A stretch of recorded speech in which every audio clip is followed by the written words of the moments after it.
Hello guys, welcome to Generation Unravel. In this video I'm going to be showing you how you can add a subscribe button to your YouTube video. So let me show you. First thing you need to do actually is head over to YouTube Studio over here.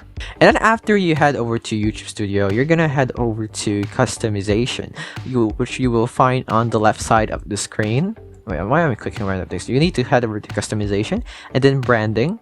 And then you'll see here something called video watermark.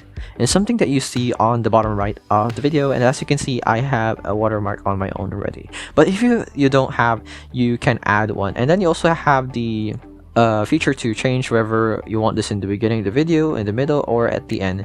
And yeah, you can just download a subscribe button from Google or something, and then you just add it here, upload it, and then if I play a video, I should be able to see it on here on the bottom right side corner of my video. And if you hover my mouse cursor to this trademark, you'll be able to see the subscribe button. And that's it. That's how you do it. I hope you like this video. Like, comment, subscribe if it did. This is Generation Unravel, and see you in the next one. Bye bye.